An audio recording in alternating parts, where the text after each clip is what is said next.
Thank you so much, Pricilla, for joining us on the Mommy Business Podcast.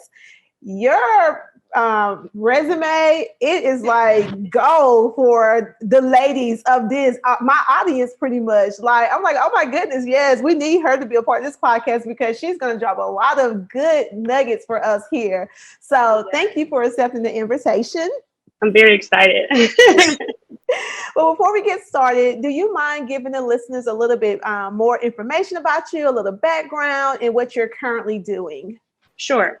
So my background is I was an open heart ICU nurse at 20. I worked up. Can you hear me well? I can, yes. Okay, good. All right. So I worked all the way up to nurse executive, and I quit to start my own business. So I have 5 college degrees, and I don't use any of them for what I'm doing right now. Wow. But it prepares you for where you're at right now, though, right? Kind of, sort of, because, to be an entrepreneur, you don't really need, you can just go off on a whim. But it gave me some structure and some, something, I suppose. You had to be disciplined to get those degrees. So yes. You're an entrepreneur too. So yeah, so it's actually more, you need more, discipline than being an employee. Yeah. Yes. Yeah. So in 2016, I started a national staffing agency, and we have over 1,000 doctors, nurses nationwide in 27 states. Wow. And then, so basically I'm a serial entrepreneur, and then I own home health cares. I own consulting and branding businesses. I do business coaching, and currently I have the $1 Million Box, which I brand people. I brand their businesses. Oh yeah, man. You have to go into a little bit more details about the $1 Million Box. I didn't read that one on there. Yeah, so that one's fairly new. So what happened is during COVID, a lot of the healthcare people wanted to get out of the hospital, and that was like their chance to start their own business. So I ended up doing over 1 million in sales in like 6 months, and I was 9 months pregnant. Oh my goodness. True definition of a go-getter. Yes. Yeah, it skyrocketed. And then, so that was NurseproCEO. And then other people kept coming to me like, hey, I'm not a nurse, but I want to do something too. I want to open up a business. So I started the BrandproCEO, which spiraled into the $1 Million Box, which I do for both. So they're basically just packages. I do actually have a box if you want to see one after or whatever time. Yeah. Do you want me to run and get it really? I can run and get it. I want to see it, yeah. Okay, give me 1 second. I'll show you how one of them looks. So this is like an example of one of the boxes. I came up with the idea, and this is just so they can keep all their business documents. I feel like sometimes when we start a service-based company, it's kind of hard because people don't have anything tangible. Yes. You know what I'm saying? And it's hard to get into the marketplace, particularly women of color. It's a little bit harder to enter the marketplace when you have a service-based business. So I wanted to give people something that they can actually, feel and touch and be, Thank you. And then it opens up. Yeah, they can put all their documents in there. In one place. Yeah, so and everyone is customized. Yeah, it's customized. It has their business name. This is for a doctor. Obviously, Dr. Maya knows best. So I did her branding for her. And I'm excited about it. We've sold over, I think, 2,200 of them. They start at, so business is good. Everyone wants to, become an entrepreneur now. It's kind of the way. Right. That's the thing. I love that everything is in one place. So when you're looking, you're not looking through all your file cabinets. You can just pick the box up, and then it's portable, so you can take it anywhere with you too. So right. A lot of people don't even know that that's coming to them. I don't really even advertise it. I advertise excellent customer service, and then at the very end, I give them. They think they're just going to get like an envelope. I give them everything inside the box. So it's just something extra at the end. Yeah. And I'm sure they love that because we all love a little, extra gift. So, yeah. An extra boost. Yeah. Yeah, that's nice. I like that. So what inspired you to go into business for yourself? I was actually I've always been an entrepreneur at heart. I'm a New Yorker. So, naturally it's like, what are you going to sell? Right. So, and I had a clothing boutique. I had beauty supply stores in the mall. What really got me started was I was a travel nurse, right? And then working for a staffing agency. And one day I saw the bill rate, how much money they were making off of me. Because, staffing agencies, they charge like 3 times for the hospital, and then they give you a certain amount. So the amount that they were paying me versus the amount, and I just happened to accidentally see it like when I was in the staffing office, and I saw the bill rate that they were getting for my 12 hours of work, and it was, my pay was so much, it was still great. I mean, travel nurses make a lot of money, but it was nowhere near what they were getting. Wow. And I'm talking about after the overhead cost is paid off, they were still coming out like hugely. So what I did was I started my own travel agency, and I started with just me, and I worked my own contract. So I went around the hospital shopping my own agency. A lot of hospitals don't let you do that. So it's really, really hard. And then it just snowballed. People wanted to work for me. And then it went from 300 employees. And then over COVID, now we're over like 1,100 employees in 27 states. So it just skyrocketed, ballooned out of control. Man, that's amazing. That right there just let you know when you're in your lane and you're in your field, it just goes, it just flows. So yeah. What is the hardest part about balancing all of the different roles in the businesses that you have? Because I know that you're a mom and you're a wife. So, you know, you have to make sure you're taking care of home and the kiddos. So the business is booming. So what's the hardest part about balancing all of those things? I think the hardest part is setting boundaries for yourself. You know, when you're an entrepreneur, you know, the hours never end, right? It's all you, no matter what teams you have in place, you're still responsible at the end of the day. Right. So it's kind of hard giving yourself hours, you know, like just very recently, I was like, okay, this day I'm only going to work this amount of hours, no matter what, you know, there's always something to be done. You know, there's always something to be done. It never ends, right? It's like a never ending pursuit. So I think the hardest thing is giving yourself the hours you need to spend with your family. And, you know, I have a 11-month-old, he'll be 1 next month, and I have a 3-year-old, he'll be 3 the month after. So it's just, it's a lot of balance work. It's a lot of bargaining and negotiating with my husband. Like, let me just do one more thing, please. He's so over it. I'm looking at your eyes. I'm like, I don't see in the back. So you're doing great. You're doing good. You're looking good. So you're doing well. Thank you. I just want to say one thing. You are so gorgeous. Oh, thank you. You too. Yeah, thank you so much. I saw your pictures and I was like, oh, wow. Thank you.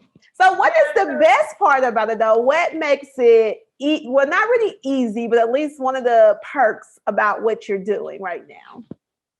One of the perks that I'm doing is I'm able to do something that I actually enjoy doing. I would probably be doing half of the things I do now for free, you know, but they say whatever you would be doing if you didn't get paid for it, that's, you know, won't feel like work. Yeah. Right. So the thing with the hardest part about balancing those hours is it doesn't really feel like work sometimes, and you could just get kind of lost in there. So the best part is being you know, obviously making your own schedule and doing what you want to do. That's always a perk. So that's one of the best parts, being flexible, so I can be there for my kids every single day. I mean, maybe a little bit too much now because with COVID and everything closed, I'm like, maybe I should go back. I was actually like, maybe I should do some volunteer work somewhere because I need to get out of the house. Like we're all in each other's face all the time, every day. So Never ends. It never ends. So how do you handle your fears along the way? You know what? I guess that's one good thing about what education can do for you. It does give you that extra boost of confidence. Yes. Not Not everyone who owns these companies, you know, to be a business consultant, everyone is there who's not a business consultant these days.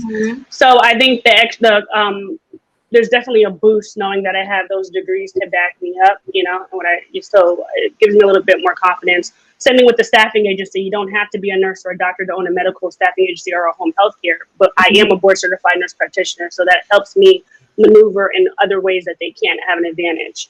So that makes it that calms it a little bit. But I still walk into some pretty high powered, I have some pretty big clients right now.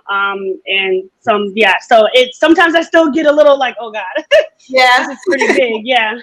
But yeah, I definitely can see that within you, because I know when I saw your information, I was like, oh my goodness, she has a lot of things behind her name. So yeah, looking over what you have done in the past, you know, that would definitely give you the confidence in you know what, I did that, I can do this too. So to overcome those fears.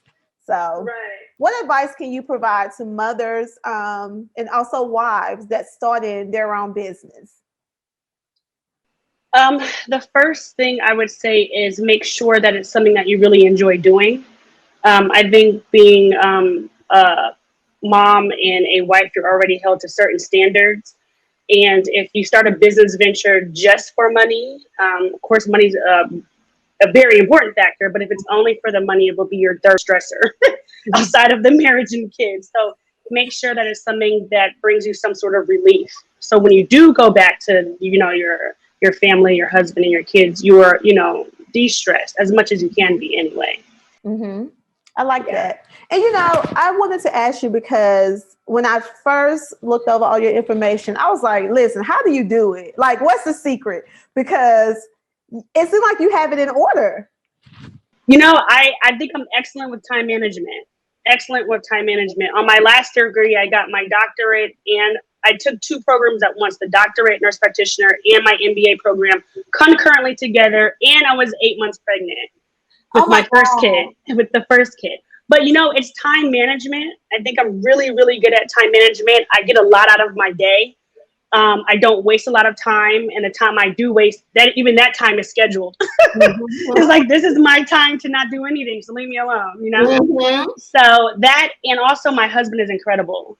He's also an entrepreneur, and he's also into has his degrees, but he's just so super supportive and just incredible. Every crazy idea I have, he's like, go for it, and I'm just like, sure. But now lately with all of these, he's like, okay. Because the babies are here now, so. Exactly. Now he's like, now we have 2 kids. You're gonna have to kind of start narrowing it down. But I do have teams in place. Okay. So it's not just me. I have like my nonprofit organization called Nurses for George. What I do is I take the employees from my medical staffing agency and they volunteer for the nonprofit. So that one then cancels it out. And then I have teams in place for both of those. And then same with my consultant businesses, I have teams in place. So putting really good people into position to free up some of my time. That matters. Yeah, when you make people feel whole and compensate them well, they don't mind doing an exceptional job, and then it frees up my time and everyone wins. There's money and room and life for everyone. Yes, I agree. I mean, you're such a great inspiration to us because anyone that's thinking about, oh, I can't do this or I can't do that, I don't have the time for this, like follow Pricilla and look at her information. For real, like just looking over your information, like, man, if she can do it, so can I. And you're only 37, so you're young. I mean, and you accomplished so much already. So the future is like so bright for you. So thank you for being that light for other young girls that's coming up, they can look up to. If they don't have anyone within their circle or anyone within their neighborhood, they have this social media family, and you're someone that they can definitely look up to. So kudos to you for that. Thank you. And I try to show them both sides, like even on the social media. I think there's something, particularly within the younger community, not that I'm that old, but the younger than me community, it seems to be like on social media now, it's either one way or it's not. Like I was recently talking to my good friend, like, it's important to show people both sides. I can have a doctorate degree and still get down, as they say. You can do both. It's not one or the other. Right. And actually, both will give you most chances at life because, like I said, there's a lot of opportunities that have come to me that are outside of my college education. And ironically, now I'm making way more money outside of my college education. It's still important to have, but I think it's important that we don't just get geared into one box or, not being looked at as being cool or not, being looked at as being in the know. You can absolutely do both. Yes.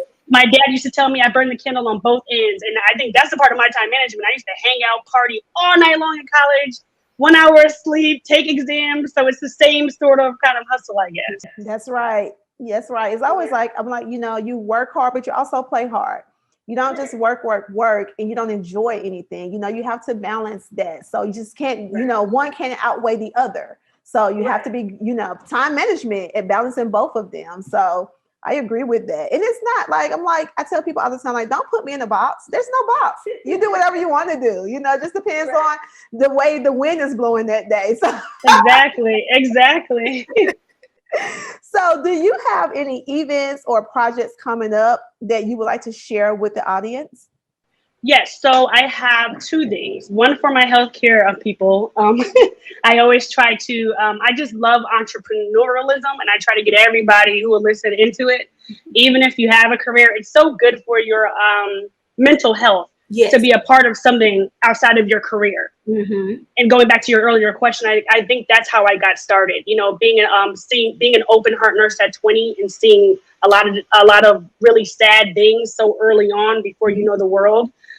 I had a really serious role, especially being a night shift ICU nurse. You know, it's literally you and the patient, and what you know depends upon that patient's life sometimes. I mean, sometimes the physician doesn't get away to you. So people are depending upon your knowledge. Yes. So having that serious of a career so young, I think that spiraled me into entrepreneurialism. That's when I started my little clothing boutique, something happy outside of the downs of the healthcare and seeing death and surgeries. And I was like, okay, I need something happy in my life now for my mental health. Yeah. Right. So that spiraled. So I do have 2 events. One's coming up. It's called the $1 Million Nurse Entrepreneur.